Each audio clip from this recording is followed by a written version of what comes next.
Homme majeur des années 80-90 au cinéma, à la fois culturiste, homme politique et acteur, il incarne parfaitement le rêve américain. Né le 30 juillet 1947 en Autriche, il a su par sa détermination et force de caractère se hisser dans la société grâce au titre de Mister Univers. Ce titre lui a donné l'occasion de percer au sein de la sphère médiatique, ce qui va lui permettre de réaliser son rêve, devenir acteur de cinéma. Avec un départ timide dans le film Hercule à New York, il va tout de même se mettre en avant par son physique hors norme, parfait dans ce type de film d'action. C'est bien en 1984 que sa carrière va décoller de façon prodigieuse grâce à un film culte qui figure facilement dans mon top 50 de mes films préférés, Terminator 1.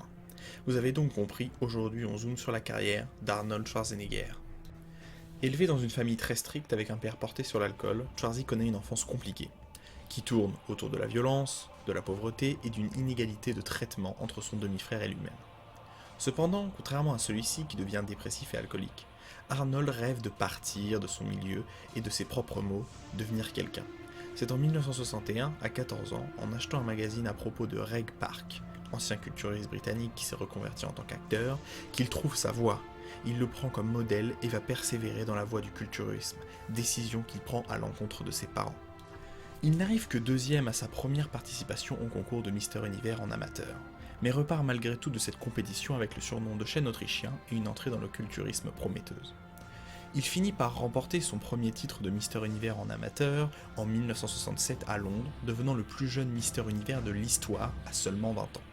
L'année d'après, en 1968, il remporte son premier titre de Mister Univers en tant que professionnel, les portes des États-Unis lui sont donc ouvertes.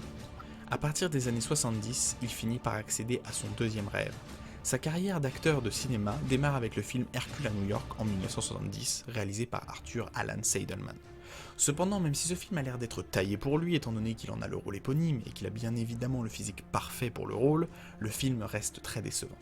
Ce film assez nanardesque, autant dans sa réalisation que dans l'acting médiocre de tous les protagonistes, n'arrive même pas à nous faire sourire.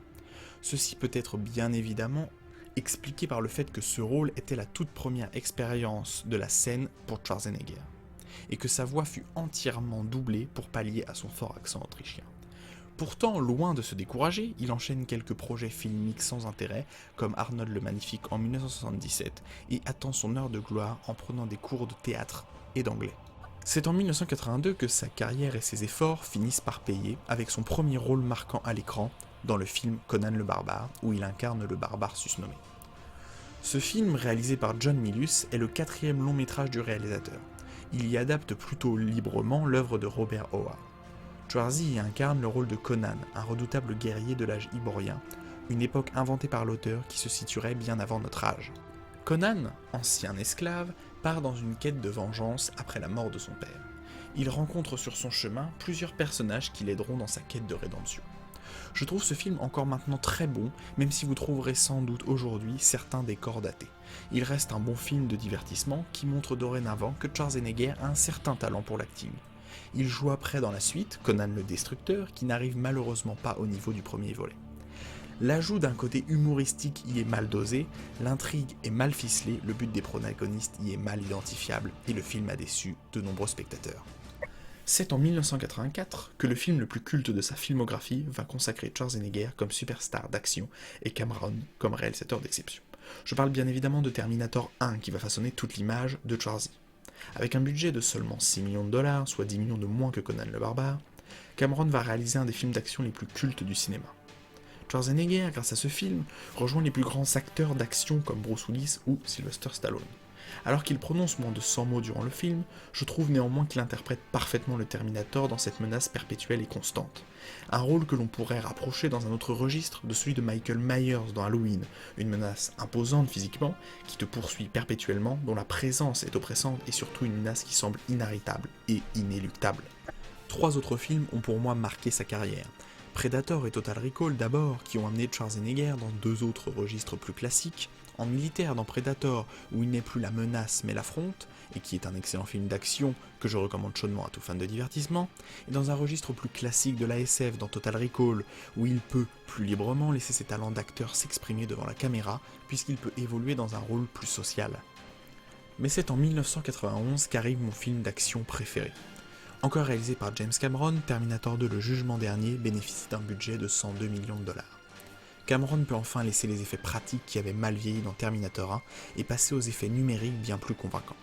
Arnold reprend bien évidemment le rôle du Terminator dans ce second volet, mais là où il était la menace dans le premier, ici il est le défenseur qui ne reculera devant rien pour protéger John Connor, la cible de Skynet et fils de Sarah Connor du premier volet. Il livre selon moi ici la meilleure performance de sa carrière en tant que robot, normalement conçu pour tuer, et qui devient au fur et à mesure un père de substitution pour cet adolescent perdu. Figure dans ce film nombreuses scènes marquantes que je ne vais pas vous spoiler. Un film somme toute magistral et presque parfait à mon goût. Après ce film, sa carrière au cinéma va commencer à décliner malgré certains succès au box-office comme Terminator 3 ou encore Batman et Robin où il incarne le rôle absolument inoubliable de Mr. Freeze. Il suit ensuite une carrière politique chez les Républicains où il devient 2 fois gouverneur de Californie, en 2003 et 2006, et est un très bon étendard du rêve américain pour son parti. Il se retire en 2011 mais reste une figure médiatique importante des Républicains. Il se positionnera cependant contre la candidature et l'élection de Trump en 2016. En 2010, Schwarzenegger fait son retour dans le monde du cinéma, dans The Expendables 1, 2 et 3, ou encore dans les 2 suites de Terminator, Genesis et Dark Fate. Mais ces films sont très moyens et il ne retrouvera pas sa gloire d'antan dans ces rôles. Malgré une carrière actuellement mitigée, Arnold Schwarzenegger a marqué à jamais le cinéma d'action pour son interprétation du Terminator. Il a influencé toute une génération de spectateurs qui pour beaucoup n'imaginent pas un film Terminator sans lui. On peut même dire qu'il est présent inconsciemment dans la tête de tous les spectateurs, comme l'un des acteurs les plus en vogue des années 80-90. Il est clair qu'il reste, à mon goût, le meilleur représentant de la mode testostéronée de ces années, en incarnant un renouveau du genre et en le rendant plus grand public.